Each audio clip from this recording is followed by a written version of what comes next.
Es la primera vez en la historia, llámale venganza, revancha, justicia, institucionalidad, llámenle como quieran. Es la primera vez en la historia que un presidente, aunque él no es el fiscal, no, pero que un presidente está en un proceso donde se está al menos denunciando a otros presidentes de manera real. No, eso no había pasado. Nunca. No había pasado.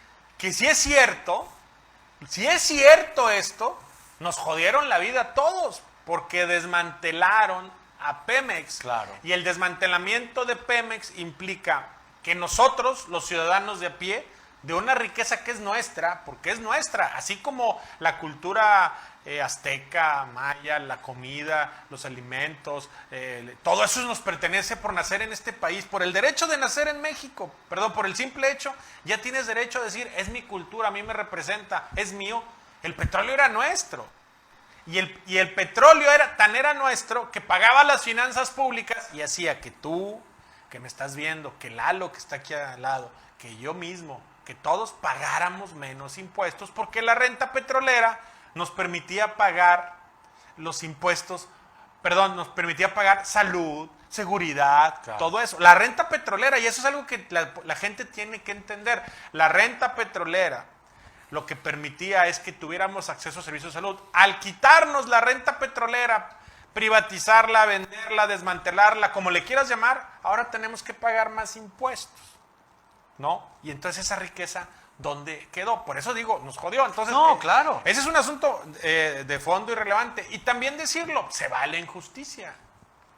Cuando la reforma energética, cuando andaba en ese tiempo el PRD y Morena era una agrupación política nacional, porque todavía no era partido, pero estaban todavía juntos, ¿no? También estaba el PT, me parece, hay que decirlo, y creo que Movimiento Ciudadano, sí, ¿no? Y se opusieron en contra de ellos, tuvieron una acción envolvente en contra de ellos, que te decían revoltosos y que el petróleo de nada nos sirve, que lo vendan porque se está desmantelando, y todos en la psique colectiva tenemos esas ideas. Que Pemex estaba destrozado. Es que de Pemex de nada sirve. Y el asunto es, pues si estudiáramos un poquito y viéramos que de dónde sale la lana para los impuestos, de tanto que nos quejamos de los impuestos, entenderíamos qué sucedió. Ese es el asunto de fondo. O sea, Pemex nos pertenecía a todos. Si es que esto es cierto, no. Si esto es cierto, la verdad es que nos jodieron la vida a todos y jodieron la vida de muchas personas, ¿no? Porque al final del día la corrupción mata. Le pusieron un rostro a la corrupción. Dicen que hay más videos, que creo que hay más cosas que van a seguir saliendo. La mejor opinión la tiene usted.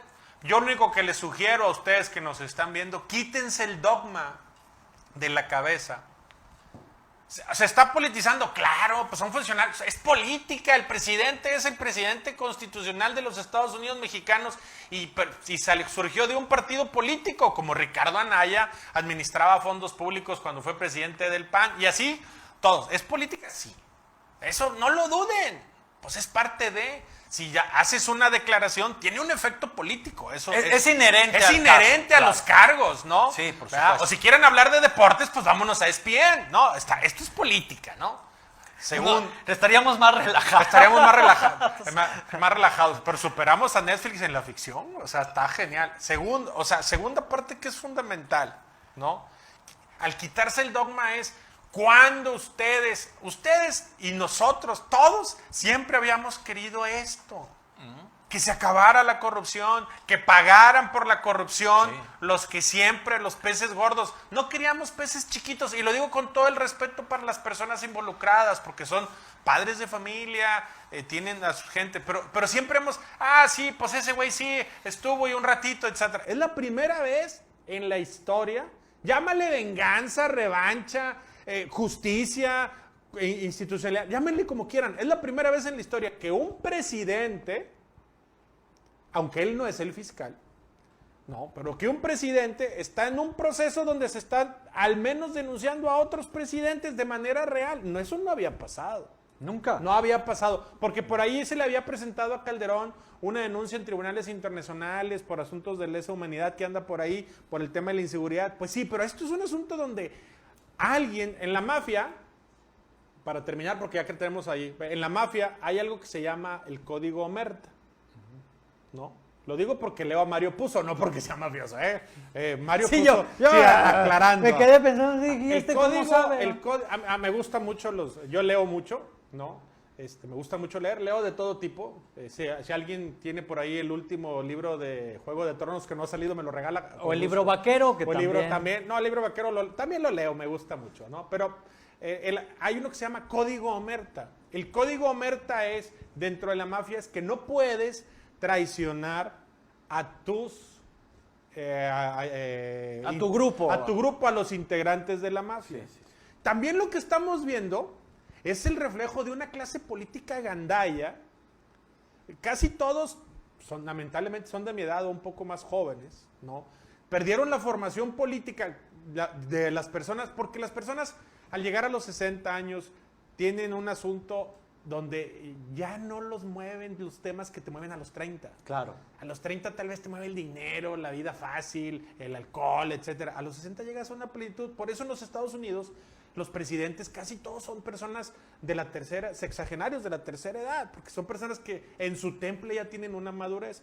Pero también aquí está el reflejo de una clase política que llegó al país, que fue peor que los que estuvieron durante 70 años antes. O sea, fueron súper gandallas. Vean lo que sucedió en Nuevo León, Veracruz, Quintana Roo, Chihuahua. Son personas de la misma edad, que son casi aquí también de la misma edad, de esta generación, la generación de ya llegamos, pero que también entre ellos un día eran aliados, cómplices, socios, y otro día se empezaron a dar en la torre, ¿no? Entonces, eso es también una parte de la degradación que está viviendo la vida pública. Entonces, para concluir, quítense el dogma.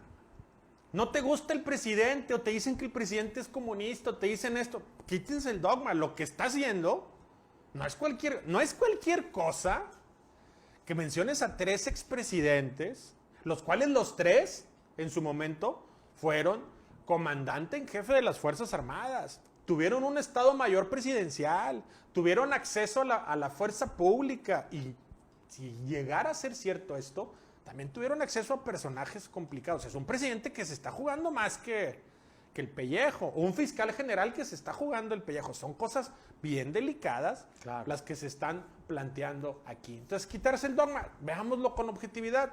Yo que les recomiendo, cuando salgan así como salió el gobernador de Querétaro y dio su explicación, ahora vean las 2 explicaciones y ustedes juzguen, ¿les creen o no les creen?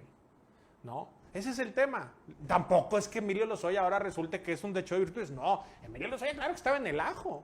Fue traicionado, pues él traicionó. Bueno, tan estaba en el ajo que está detenido. Claro. ¿No? Digo, de que es culpable, es culpable. Es culpable. Y entre ellos también se traicionaron. Si estas historias son ciertas, ustedes juzguen. Lo único que les digo es, nunca habíamos vivido esto que estamos viviendo hoy. Y esto es algo muy meritorio y que vale la pena. Y por eso te preguntaba al principio al programa, tú siendo adorador de la derecha, como jodo, ¿verdad? Te preguntaba eso. Mejor regresa a joderme con mi suegra. Sí, es a más rato. fácil. No, te preguntaba eso. Oye, Lalo, ¿tú crees que si hubiera ganado Meade, el Bronco, Margarita o Anaya hubiera pasado esto? Creo que no, porque llegó una clase política diferente a la que estaba. Claro. Por más que le quieran estar achacando que sí, es que estuvo, sí. Muchos personajes que están hoy en el gobierno estuvieron en el PRI, estuvieron en el PAN, pero salieron de ahí porque salieron enojados, molestos, incómodos por ciertas cosas que sucedían. No sé si tenían razón o no, el tiempo lo juzgará y lo dirá, pero están ahí. Entonces, este asunto es bien relevante. Ojalá que ahorita lleguemos y exijamos llegar hasta las últimas consecuencias. Y quienes dicen es puro show, yo no creo que esto pueda ser puro show, porque aquí en este asunto, el fiscal general se juega sin lugar a dudas toda su credibilidad, porque él ya... Se juega la vida, Waldo. Bueno, la vida se le está jugando porque pues, y el presidente también y otras personas, pero se juega toda la credibilidad porque el fiscal, para darle a Emilio Lozoya la calidad de testigo de oportunidad, tuvo que ver las pruebas. No es un papel. No es la demanda en un papel. Tuvo que ver las pruebas, lo que le dijo, los testimonios. O sea, esto es un asunto que va más allá, que pidieron un plazo legal porque la ley así lo prevé. Pero él, para decir, Emilio, te vamos a dar la oportunidad de ser testigo de oportunidad, valoró que lo que se está presentando va a llegar a término.